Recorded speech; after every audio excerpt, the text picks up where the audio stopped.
Então, no último sermão que foi pregado aqui, pela manhã, foi a resposta e a pregação de Pedro. Foi o sermão dividido em duas partes. A primeira parte, ela consta na resposta que Pedro entregou àquela multidão em relação ao fato do que estava acontecendo. Aqueles galileus, movidos pelo Espírito de Deus, estavam falando as grandezas de Deus, e eles estavam falando isso em outros idiomas, em outros dialetos de outras nações, e são aquelas nacionalidades que estavam presentes ali naquele momento, naquele dia. Pedro foi o porta-voz dos seus irmãos e ele pregou aquele sermão. Ele chamou o testemunho de Joel, ele usou as palavras de Joel no capítulo 2, e naquela ocasião ele estava comunicando que o fato ocorrido era o cumprimento profético e que havia sido predito pelo seu profeta, o profeta Joel, o profeta do Senhor. Naquela ocasião, nessa oportunidade que ele estava dando a resposta, ele utilizou o texto de Joel, e vocês perceberam na pregação passada que o texto de Joel pode ser dividido também em duas partes. A primeira parte era o cumprimento da chegada do Espírito Santo, a descida do Espírito Santo sobre toda a carne, e era aquilo que aqueles homens estavam vendo naquele momento. A segunda parte é o conteúdo escatológico, que fala das coisas futuras. Naquela oportunidade, Pedro continuou citando toda a profecia até o fim, que está lá no capítulo 2 de Joel. Trata do cumprimento das coisas que vão acontecer ainda, onde haverão efeitos cataclismáticos, onde nós veremos, onde se verá, na verdade, astros se dissolvendo e os poderes dos céus abalados, os astros. Isso, de fato, vai acontecer. Também é o fato que nos lembra o tempo em que Jesus Cristo voltará para governar este mundo, para restaurar o seu povo. Essa segunda parte da profecia de Joel, que Pedro também falou. Eu mostrei para os irmãos que também, na segunda parte que Pedro está citando da sua pregação, eu falei que era o testemunho, quando Pedro começou a falar sobre Jesus Cristo propriamente dito, o seu testemunho, como Jesus morreu, quando ele foi morto brutalmente e ressuscitou. E nessa segunda parte do seu testemunho, o que ele nos deixou ali? Usando as palavras de Davi, ele falou que Jesus Cristo ascendeu às alturas, está no céu glorificado, e de onde ele também retornará.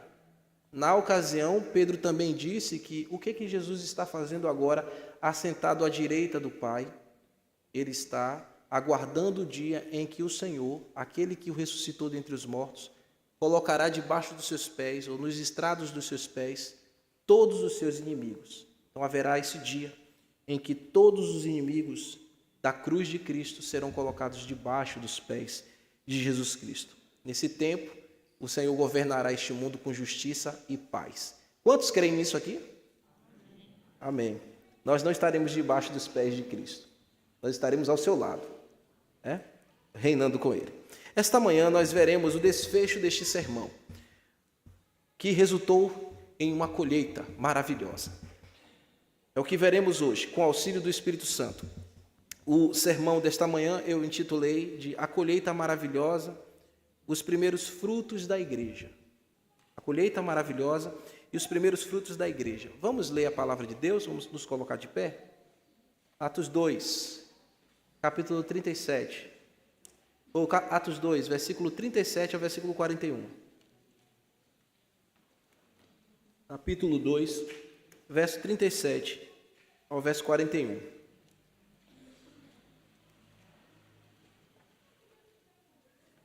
Ouvindo eles estas coisas, compungiu-se-lhes o coração, e perguntaram a Pedro e aos demais apóstolos: Que faremos, irmãos?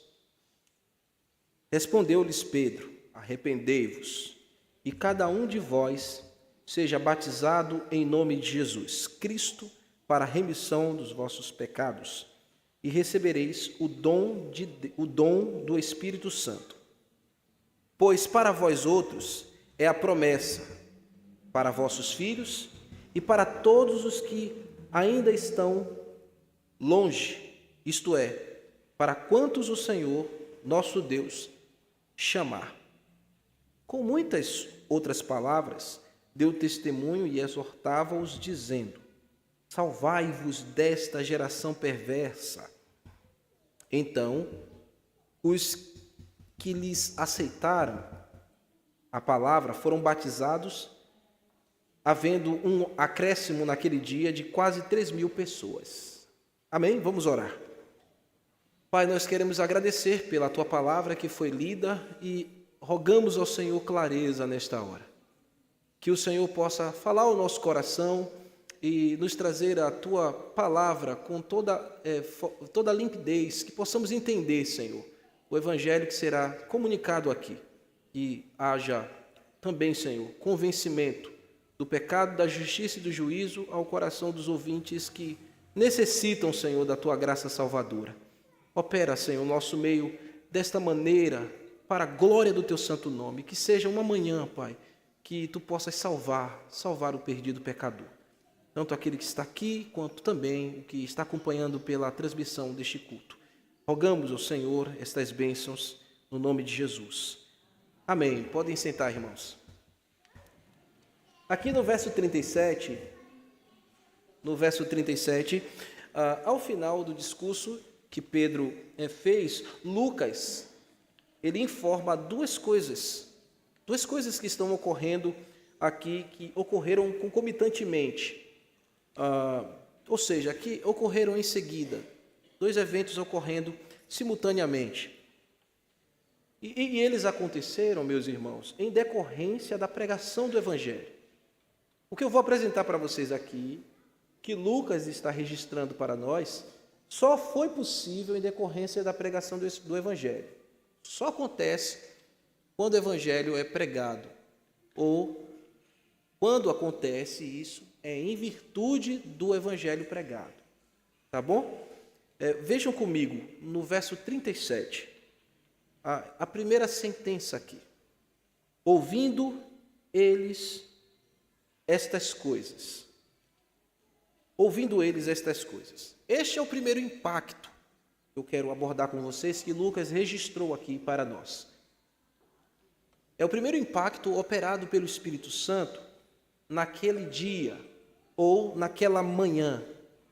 E os irmãos já sabem muito bem, foi o 50º dia, o dia de Pentecostes. Esse dia aqui, irmãos, haviam muitas pessoas em Jerusalém, como vocês já sabem, e muitos dos que estavam presentes ali receberam um impacto em suas vidas, que foi a graça de muitos terem os seus ouvidos abertos.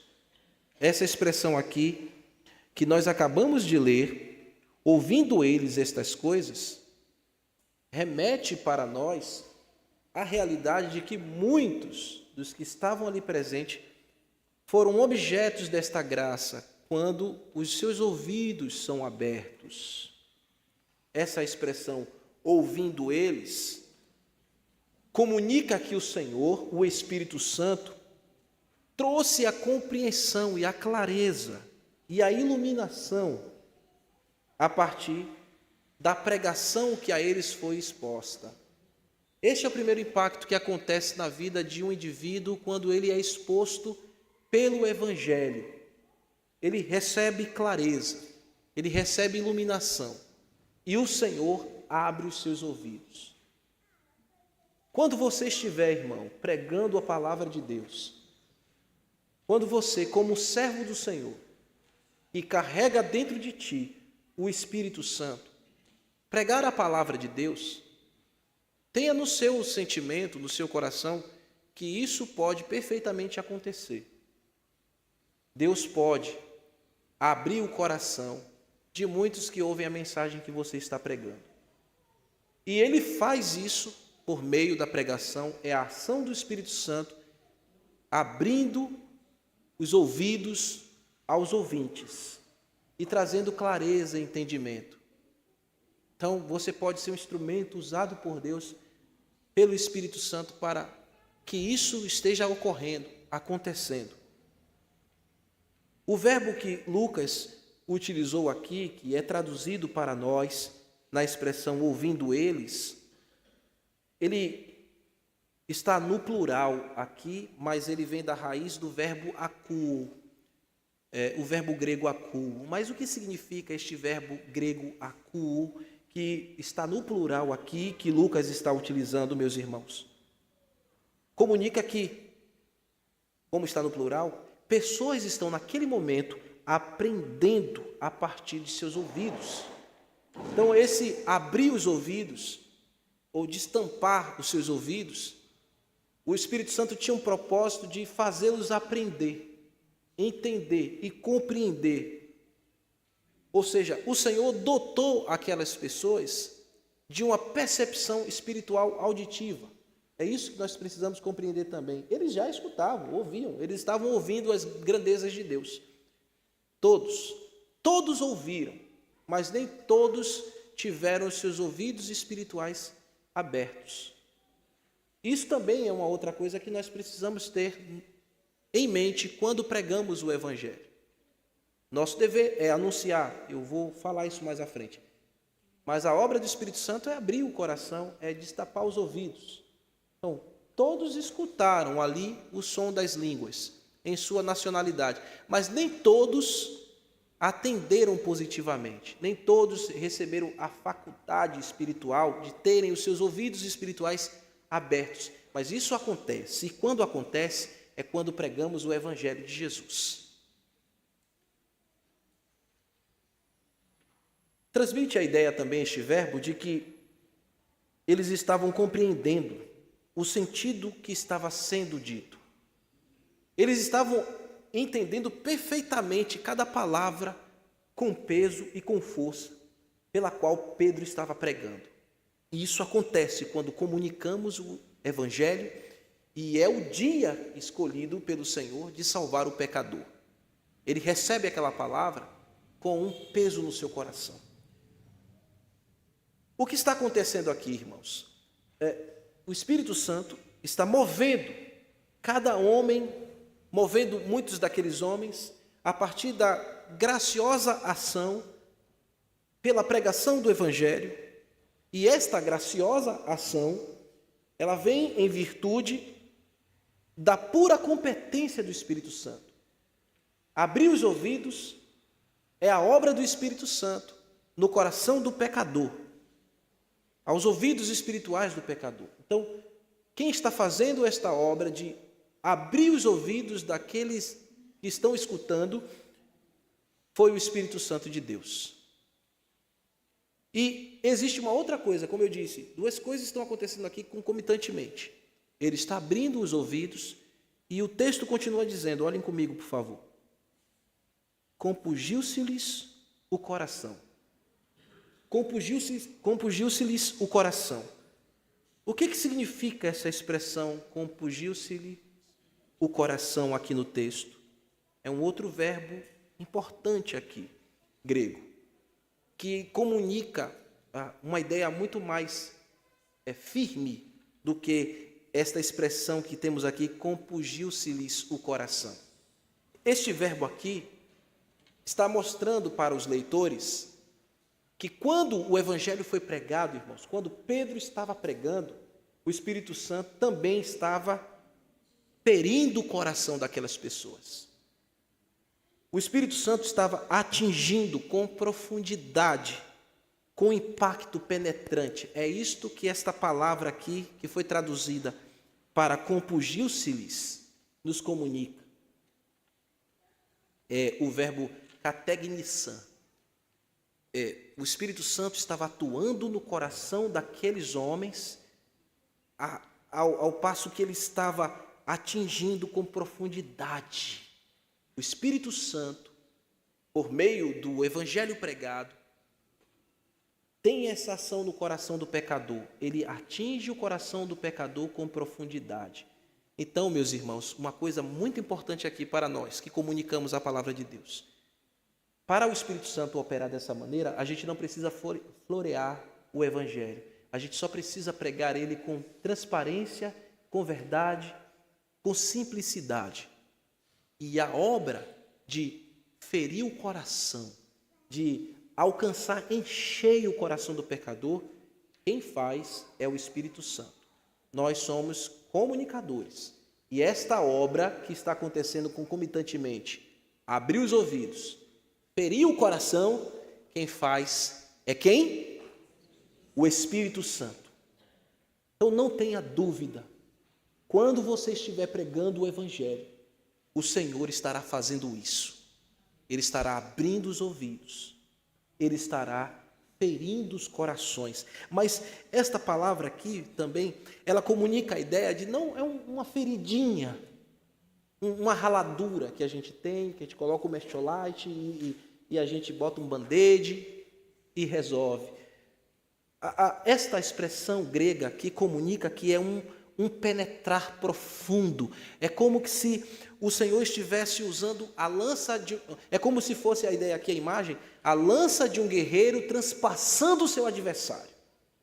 Então o Evangelho tem essa força de pegar o coração mais duro, que se mostra mais impenetrável, aquele ateu mais duro, e o Evangelho tem o poder de penetrar, varar esse coração, transpassar esse coração e essa pessoa ser ferida pela verdade de Deus. É o que aconteceu conosco, irmãos. Um dia fomos feridos pela verdade. A palavra de Deus, o Evangelho, feriu o nosso coração. Só que esta palavra também, na sua semântica, não é apenas a ideia de ferir o coração como se estivesse transpassando uma flecha ou uma lança, um corpo de um adversário. Ela também traz a ideia de picar. Lembra da serpente? Que pica e que fere quando pica?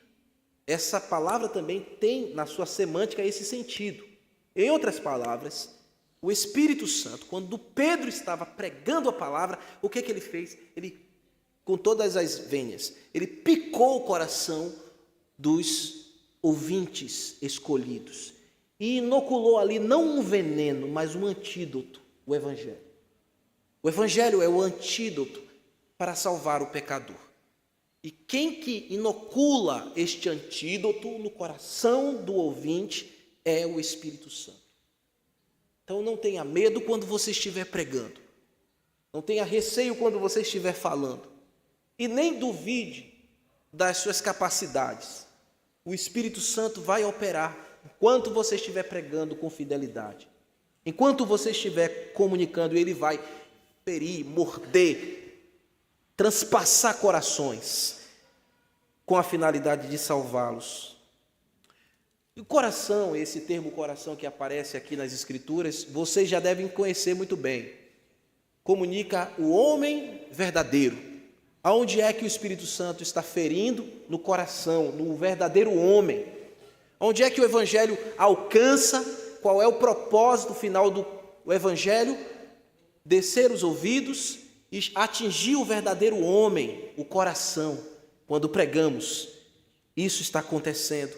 Essa é a ação do Espírito Santo, meus irmãos, quando pregamos o Evangelho e ele abre os ouvidos e fere os corações. O Evangelho é o poder de Deus que vence a depravação do homem.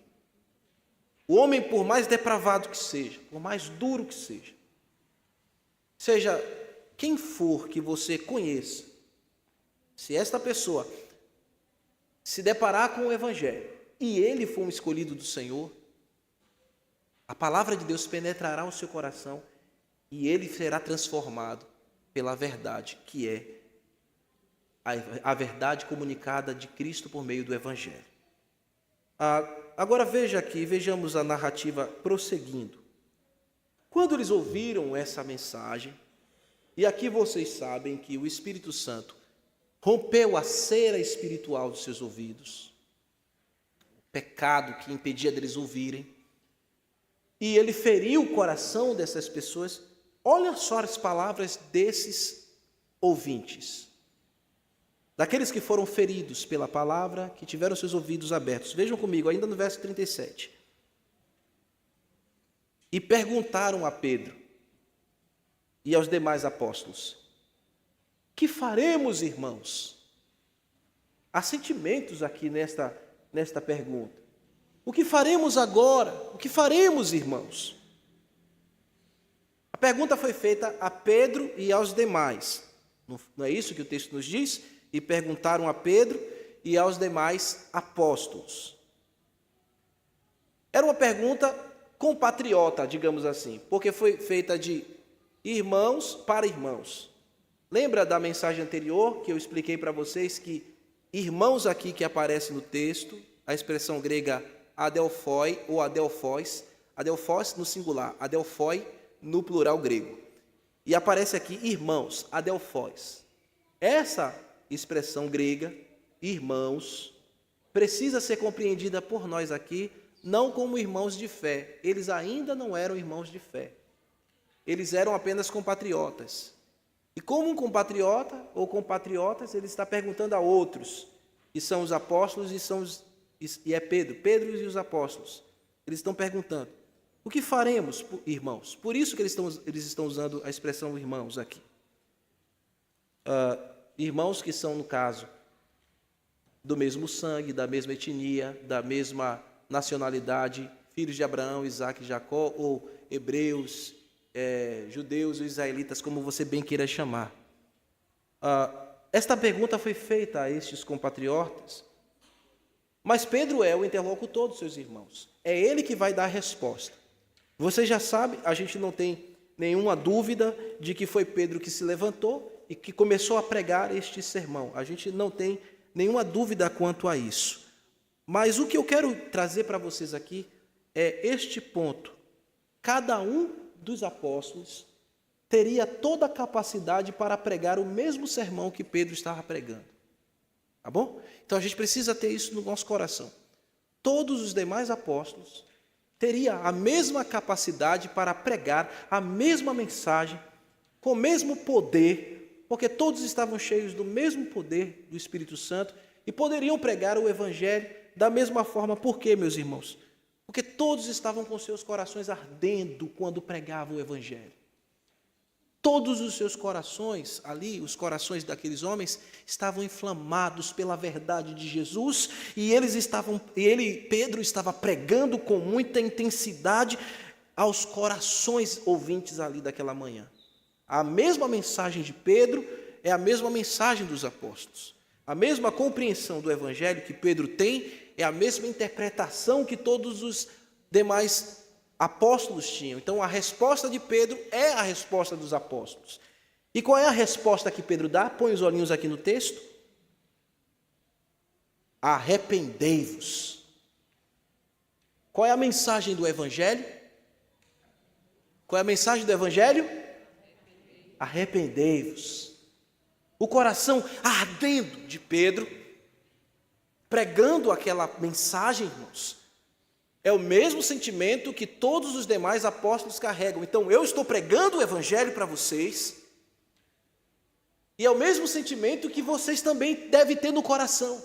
O mesmo fogo, a mesma chama que está me impelindo a pregar o Evangelho, aqui nesta plenária, esta manhã, é o mesmo fogo, é o mesmo poder, é o mesmo Espírito que vai impelir vocês a pregarem o mesmo testemunho que eu estou dando, é o mesmo testemunho que cada um irmão aqui pode dar, deve dar. Amém? Esperava ouvir um amém. Amém. Porque a nossa mensagem é a mesma, irmãos.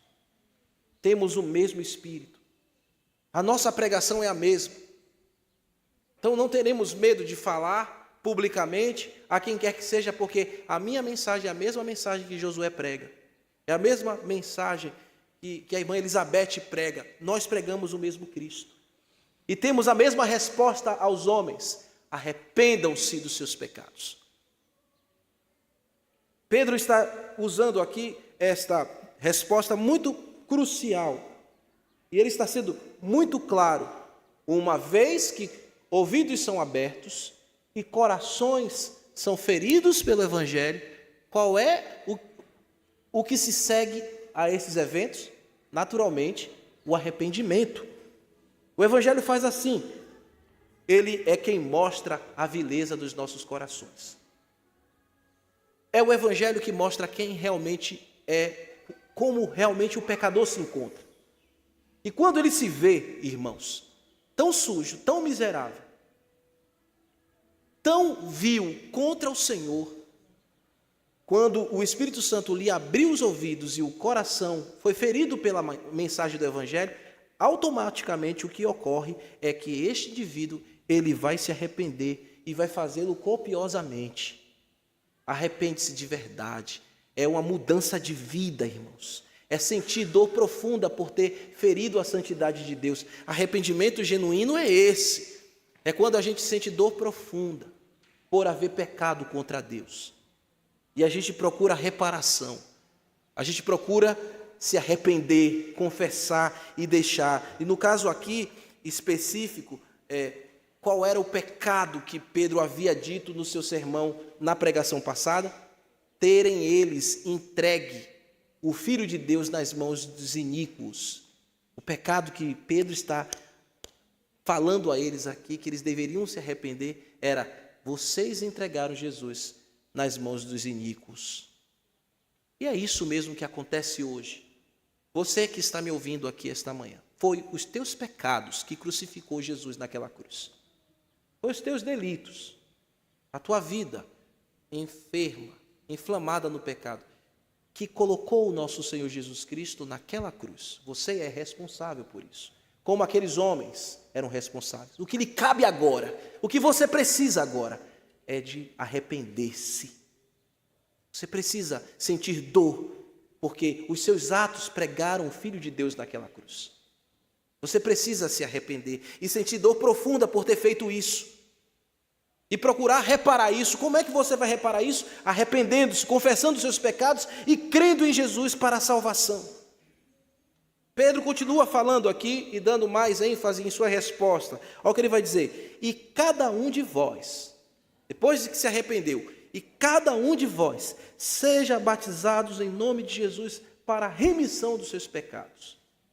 Isso é um ponto muito importante aqui para nós, porque o que Pedro está fazendo aqui, através dessa fala, dessa resposta, ele não está dizendo que a regeneração... Por favor, irmãos, vamos manter a ordem aí, por favor, viu? Para não me distrair aqui.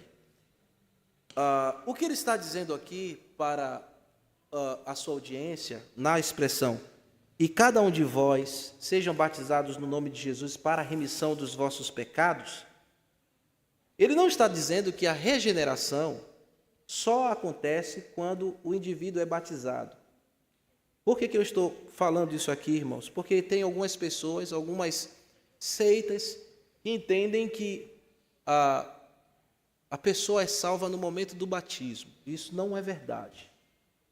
Eles foram salvos porque creram em Jesus Cristo. O batismo seria uma consequência. Nem tampouco Pedro está falando que a fórmula batismal está sendo alterada aqui, porque ele estava falando aqui: sejam batizados no nome de Jesus. E nós sabemos que Jesus deixou a fórmula batismal é qual, Wilton? Lembra? No nome do Pai? Isso. Então a fórmula batismal é no nome do Pai, do Filho e do Espírito Santo. Então ele não está alterando também aqui a fórmula batismal, como algumas seitas também fazem. Existem alguns grupos que dizem, por causa desse texto aqui, a gente deve batizar no nome de Jesus. Mas não é isso que Pedro está falando. O que ele está dizendo aqui, meus irmãos, é que uma vez que esses homens se arrependeram dos seus pecados, o que eles devem fazer é uma confissão pública. Essa primeira interpretação que nós devemos ter desta expressão que Pedro colocou aqui é que, uma vez arrependido, se faz uma confissão pública de fé no Senhor Jesus. Se você for alcançado por Deus, seu coração for tocado pela mensagem do Evangelho, e você se arrepender dos seus pecados, o que nós fazemos? O que nós precisamos ver de sua parte? Uma confissão pública. Você precisa confessar publicamente que é agora um servo do Senhor Jesus. E é exatamente isso que essa expressão, cada um de vós sejam batizados em nome de Jesus para a remissão de pecados. Não é o batismo que vai remir os pecados, foi o sangue de Jesus. E ao crer no sangue de Jesus, todos os seus pecados são perdoados. Mas você precisa também fazer uma confissão pública, que é falar: eu recebo a Jesus Cristo. Eu testemunho isso. E logo em seguida você vai ser batizado em uma ocasião que Deus assim possa propiciar a sua vida. Então estes são os sentidos aqui que carrega essa expressão. Agora veja no verso 38 e o verso 39. Vemos que esta identificação que esses homens agora estão tendo, uma vez que seus corações foram alcançados pelo Evangelho, seus ouvidos foram abertos, e eles se arrependeram dos seus pecados e fizeram boa confissão diante de todos publicamente. Essa confissão que também é uma identificação que todo arrependido faz publicamente com Jesus Cristo. Nós vemos que isso tudo aqui só está reservado para aqueles a quem Deus chamar. Isso não é uma coisa que nós forçamos. Vejam comigo o final do verso 38. E recebereis o dom do Espírito Santo. Pois para vós outros é a promessa, para vós filhos e para todos os que ainda estão longe. Isto é, para quantos o Senhor Deus chamar. Simão está respondendo o seguinte: este sinal, ou estes sinais, coração ser alcançado pela mensagem, ouvidos abertos, arrependimento genuíno no coração, só acontece se for uma obra do Espírito Santo operada no coração daqueles a quem o Senhor chamou. É Deus que chama para que estas coisas aconteçam em nossas vidas. Essa ação que o Espírito Santo está operando ali, irmãos, naquele dia de Pentecostes, foi profetizado, se os irmãos lembram, eu falei, há 868 anos antes. E isso está acontecendo diante dos olhos de todos. Depois de tantos séculos, isso está acontecendo. E Deus está chamando alguns de maneira irresistível. Passaram-se quase 2000 anos, irmãos, que isto aconteceu aqui. E Deus continua chamando os seus escolhidos pela mensagem do Evangelho.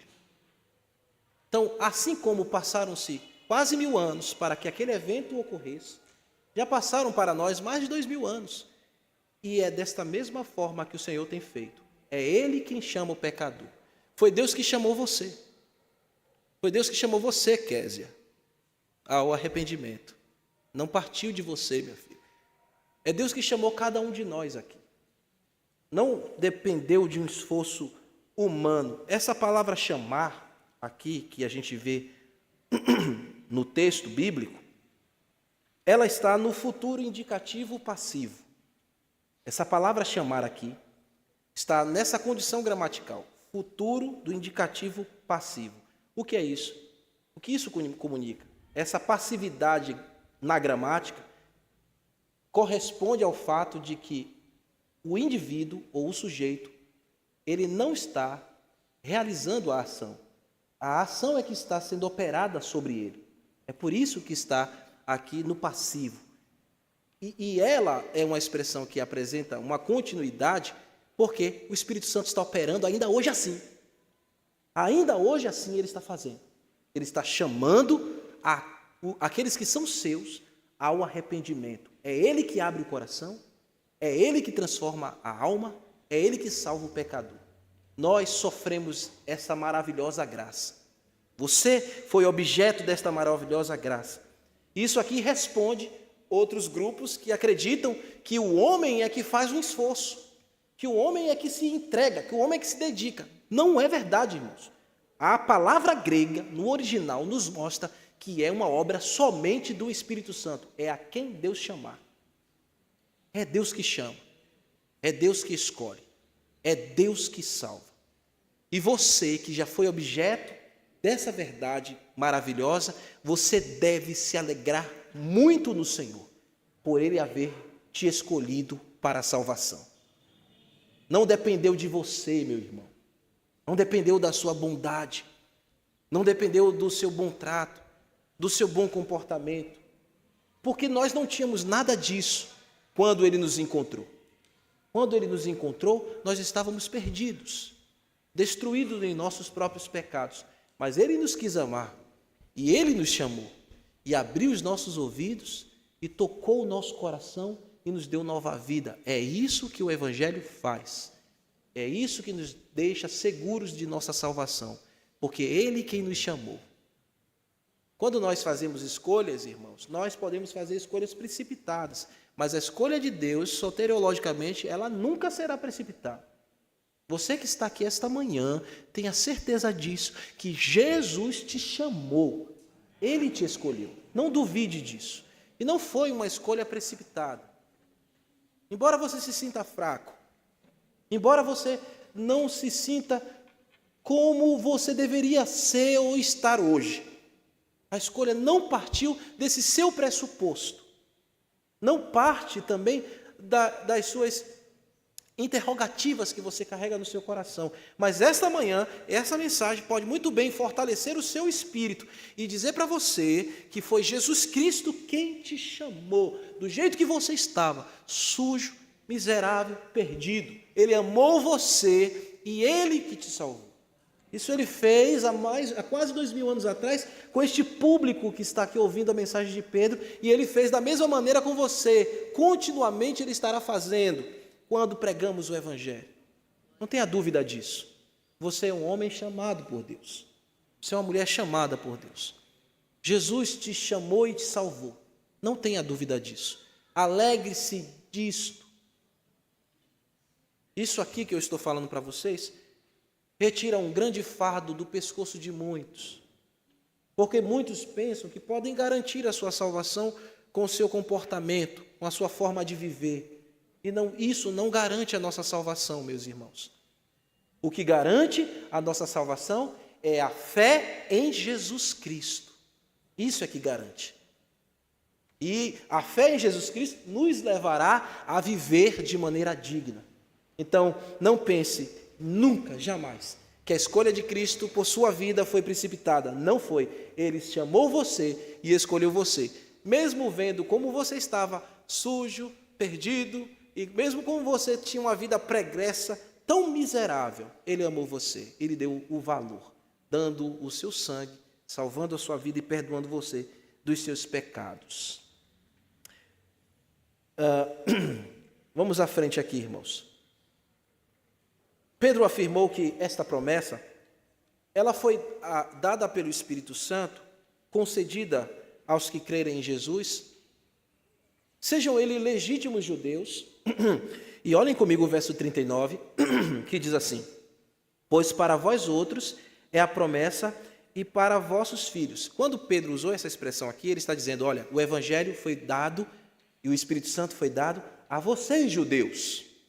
É isso que essa expressão para vós outros é a promessa e para vós filhos.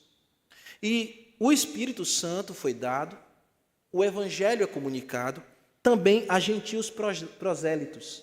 Vocês já aprenderam que prosélitos aqui são aqueles que eram gentios, ou que são gentios, que se tornaram filhos de Abraão pela fé, nas promessas do judaísmo.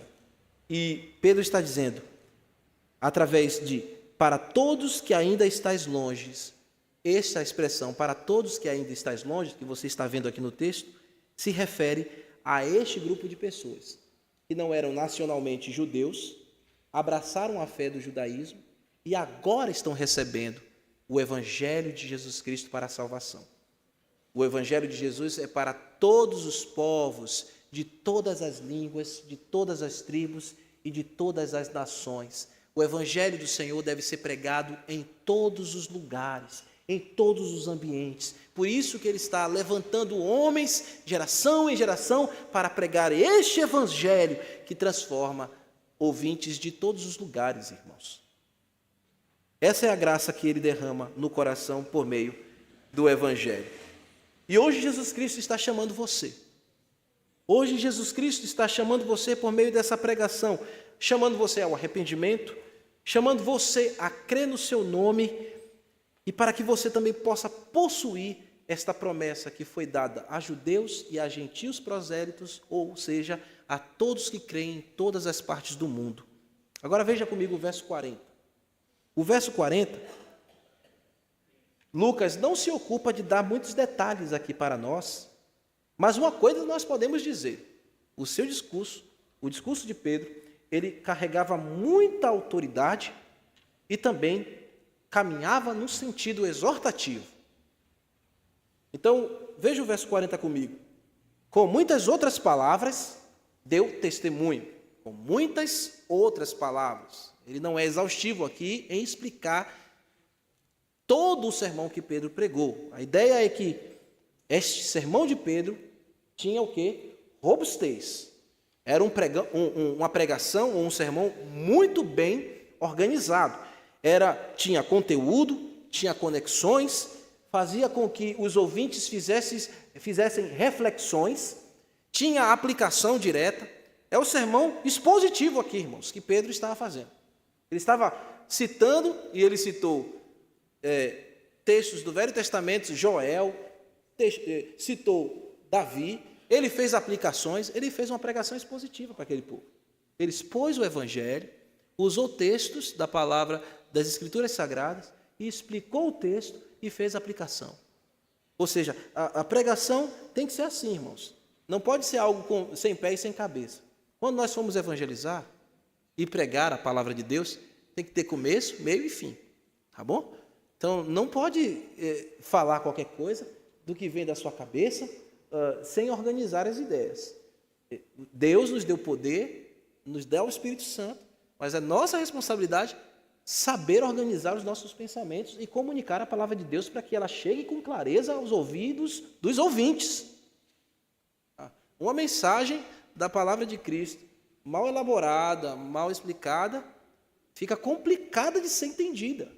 Então, irmãos, é nossa responsabilidade também aqui. O Espírito Santo faz a obra, pastor. É ele que faz a obra. É ele que faz, sim. Não estou dizendo que ele não faz. É ele que faz. Mas a nossa responsabilidade é nos prepararmos para isso. Ouvir bem a palavra, assimilar bem a palavra e comunicar ela com toda a pureza e conexão de pensamentos e ideias, para que as pessoas possam refletir. A mensagem de Pedro tinha coerência, irmãos. Ele não falou de boca para fora, ou com jargões. Vejam, todo esse sermão tinha muita instrução e poder exortativo. Com muitas outras palavras, ele deu testemunho. O que Lucas está dizendo aqui também é que Pedro não mediu esforços. Ele foi valente, ele foi corajoso e ele pregou com todo o empenho. Não conseguimos dizer aqui quanto tempo durou essa mensagem. Às vezes você fica se coçando quando a minha pregação chega a 1 hora e 10 minutos. E Pedro deve ter pregado muito tempo aqui. A gente não consegue dizer quanto tempo foi isso.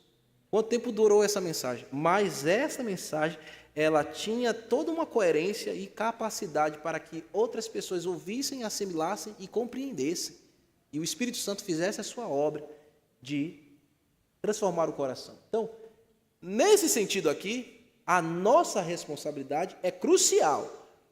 Como comunicadores, precisamos saber comunicar a palavra de Deus com clareza. Se alguém lhe perguntar hoje para você, me explique o Evangelho, será que você conseguiria fazer isso?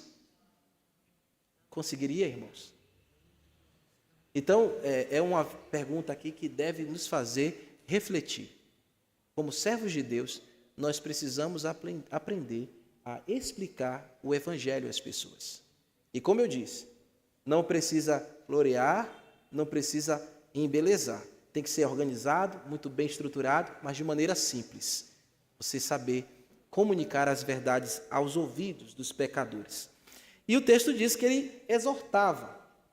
Essa palavra aqui, no grego, o paracaléu, significa o quê? A admoestação. Ele fazia com empenho e admoestação, encorajando aquelas pessoas. Da mesma maneira que ele estava falando com propriedade e organização, ele está consolando, também confortando e instruindo as pessoas. Era o sentido de suplicar àquela audiência que desse atenção àquilo que ele está falando. Então, quando pregamos, a gente tem que comunicar isso, sentimento. A gente tem que comunicar isso, ardor, verdade, paixão. E suplicar ao perdido pecador que ele reconsidere seus caminhos e olhe para Jesus Cristo. E o que ele mais dizia aqui, irmãos? Olhem comigo no texto. Como ele exortava, dizendo: salvai-vos dessa geração perversa. Pregação, ela tem que ser sincera. Ele estava dizendo: vocês vivem em um mundo corrupto, vocês estão dentro de um sistema extraviado da verdade. Salvem-se disso, livrem-se da condenação do pecado, livrem-se do que foi imposto nessa geração, livrem-se da destruição futura, livrem-se da condenação e façam isso. Livrem-se dos sofrimentos eternos que virá sobre aquele que não aceitar a mensagem do Evangelho. O Evangelho também tem esse apelo. Pedro está apelando aos pecadores.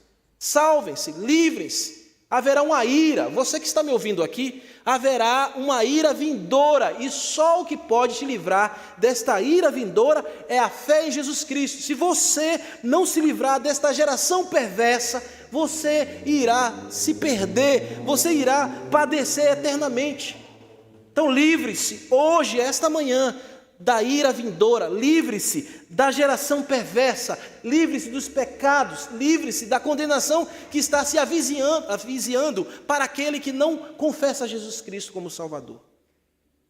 O resultado desta pregação é o final aqui do verso 41, irmãos. Foi um resultado maravilhoso. Os irmãos aceitaram a palavra, veja o texto. Então os que aceitaram a palavra foram batizados, e havendo um crescimento naquele dia de quase 3.000 almas. Que crescimento maravilhoso. Quando foi que começou a igreja? Começou com quantos? Oi? Quase 120. Não é isso? Expliquei para vocês que não eram 120, foi aproximadamente 120. Então ela começou aproximadamente com 120, mas agora aqui tem um crescimento de quase 240%, 2.400%, melhor dizendo. 2.400%. Foram para quase 3.000. Não bateu 3.000, mas chegou quase 3.000. Então foi um crescimento maravilhoso, irmãos. Em outras palavras, quando Pedro pregou, naquela multidão, tinham pelo menos quase 3.000 almas, quase 3.000 eleitos. Quase 3.000 escolhidos que ouviram a mensagem do Senhor. Aquele Pedro, irmãos, que ouviu Jesus um dia falar para ele: vinde após mim e eu vos farei pescadores de homens. Ele está vivendo isso agora mesmo, Lucas. Ele recebeu do Senhor: você se tornará pescador de homens. E olha quantos homens ele está pescando aqui. Quase 3.000. Mais do que muitos peixes que ele podia fazer em uma pescaria. Por mais bem feita que ele fizesse. É a obra do Senhor, meus irmãos. Aquele homem que recebeu aquele chamado agora está cumprindo, ganhando almas para Jesus. Jesus quer fazer de você também um pescador de homens. Jesus tirou você, como tirou Pedro, da pescaria dos peixes do mar. E chamou você para ser pescador de homens. Pedro não deve mais pescar peixes, mas pescar homens. O curioso é que, como você já sabe, o que está acontecendo aqui é no dia de Pentecostes. E o dia de Pentecostes, a gente aprendeu que é o dia dos primeiros frutos, das primeiras colheitas. Então, no dia das primeiras colheitas, que nasceu a igreja, o que o Senhor está fazendo? Colhendo seus primeiros frutos, quase 3.000 almas. Irmãos, o mesmo evangelho pregado com poder neste tempo atrás, é o mesmo evangelho que pregamos hoje.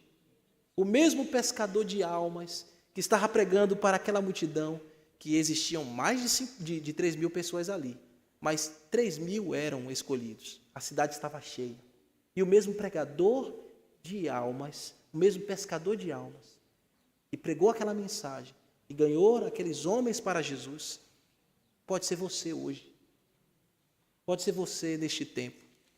Pode ser a minha vida neste tempo. Se Deus nos der a alegria de pregar uma multidão e 3.000 ou quase 3.000 se converterem em uma noite ou em um dia, maravilhoso será. Mas o ponto aqui é que, como Pedro foi escolhido, também nós fomos escolhidos. A mesma mensagem que Pedro tem, nós temos também. E eu quero aplicar para vocês aqui, irmãos, que nós também vivemos em uma geração perversa. Nós também vivemos em uma geração corrupta. Mas temos uma boa notícia. No meio dessa geração, Deus também tem os seus escolhidos. Deus tem muitos perdidos para salvar. E no meio de uma geração perversa, Ele tem seus pescadores de almas. Mesmo que este mundo seja tão sujo, tão enegrecido, tão escuro, Deus tem gente para salvar. E Ele vai fazer isso por meio da pregação do Evangelho. E Ele tem homens que Ele escolheu para pescar estas almas. Ele tem homens que Ele escolheu para juntar nos seus celeiros espirituais, homens que vão se arrepender pela pregação do Evangelho. Será que você vai se levantar essa manhã para ser este homem, esta mulher? Você já tem tudo o que você precisa. Você já tem a salvação em Jesus. Você já tem o Espírito Santo. Será que você, essa manhã, vai se levantar para pregar o Evangelho e ser o pescador de almas? Ou vai ficar da mesma maneira como você tem ficado em todo esse tempo? Você não deve ficar assim. Isso, meus irmãos, comunica uma máxima para nós. É a nossa responsabilidade. É a nossa responsabilidade se levantar esta manhã para ser este pregador. É a nossa responsabilidade levar o Evangelho. O papel do Espírito Santo é convencer, é mudar o coração, é salvar. Esse é o papel do Espírito Santo, mas o meu papel e o seu é pregar o Evangelho. Essa maravilhosa obra de regeneração que acontece na pregação do Evangelho é realizada pelo Espírito Santo, mas o meu dever é pregar o Evangelho. E ai de mim se não pregar o Evangelho, foi que nós lemos aqui há poucos minutos atrás. Ai de nós se não pregarmos o Evangelho. Sabe o que Pedro disse? Pedro falou, abram comigo, por favor. Em 1 Pedro, capítulo 10, versículo 12.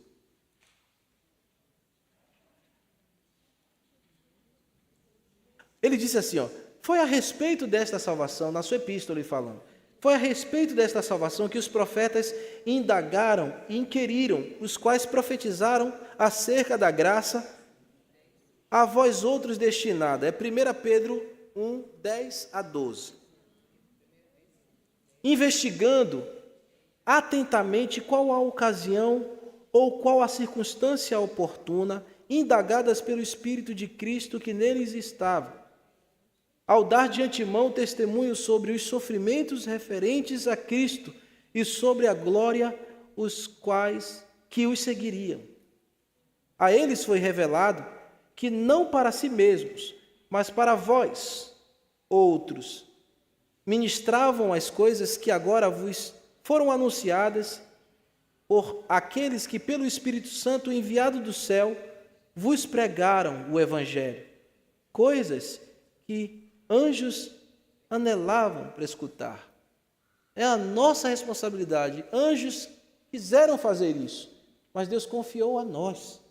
É a nossa responsabilidade, meus irmãos.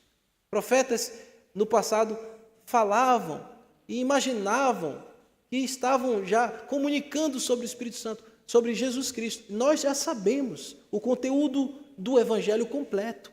Então é a nossa responsabilidade de anunciar. Ninguém virá a Deus se não for por este caminho da pregação do Evangelho.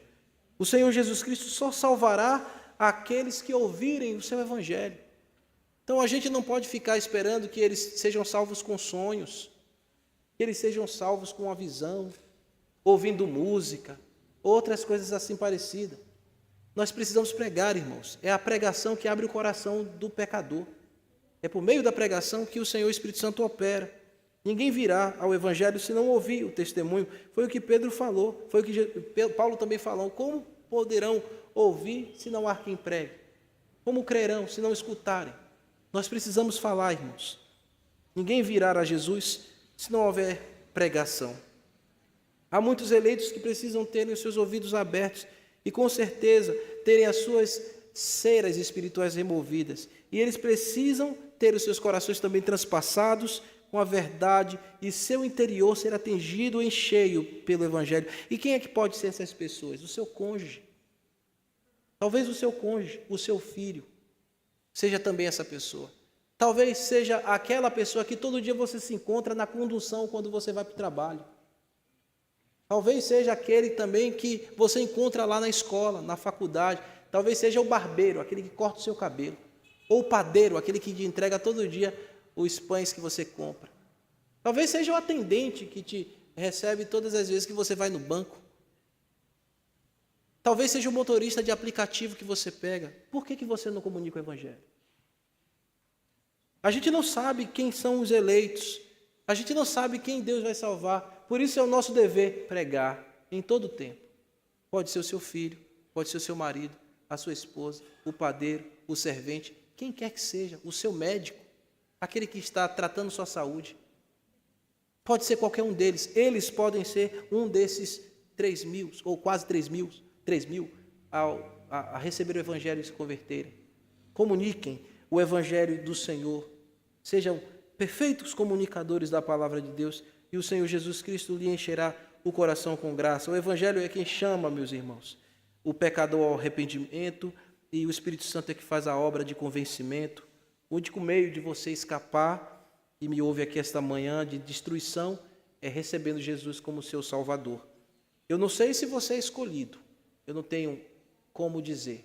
Por isso eu insisto, a você que me ouve esta manhã e que veio aqui esta manhã e que acompanha a transmissão, entregue-se a Jesus. Dê a sua vida a Ele por completo. Receba o seu convite essa manhã que te chama ao arrependimento dos pecados, para que você possa ter nova vida em Jesus e ser livre da destruição eterna. Que Jesus salve a tua alma da condenação e lhe dê a vida eterna. Vamos orar, vamos ficar de pé para orar, irmãos.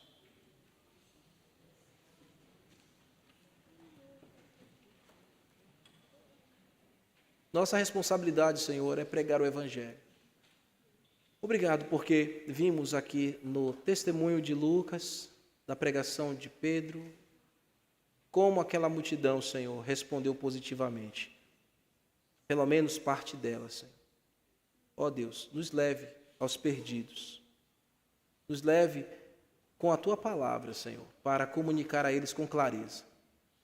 Levante nesta igreja, Senhor, pescadores de almas, homens e mulheres, Senhor, que estão comprometidos em comunicar o Evangelho, tão somente comprometidos em pregar a verdade, e os ajude a fazer com clareza.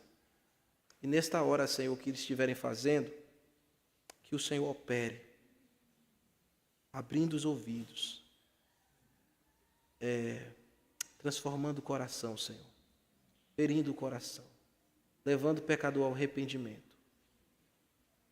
Ó Senhor, eu lhe peço, eu sei que muitos aqui, Senhor, nesta hora está pensando em um ente querido, em um irmão, em um parente próximo, um amigo de trabalho. Senhor, nos ajude a orar por essas pessoas. E não somente orar por eles, mas também pregar o Evangelho. O Senhor continua salvando. O Senhor continua salvando por meio da pregação.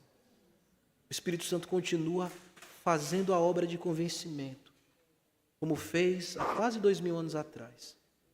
Usa a minha vida, Senhor. Usa a vida dos meus irmãos. Nos dê o testemunho de, ao final, Senhor, dessas exposições, termos alcançado pelo menos uma alma para Ti, Senhor. Ó Deus, nos dê essa mensagem urgente no nosso coração. Faça o nosso coração arder como o coração de Pedro ardeu. como o coração dos demais apóstolos, e que possamos levar a verdade que salva e que liberta de Cristo. No nome santo de Jesus, confiamos as nossas vidas nas tuas mãos, Senhor. Nos leve a este propósito. Eu rogo no nome de Jesus. Amém, Senhor.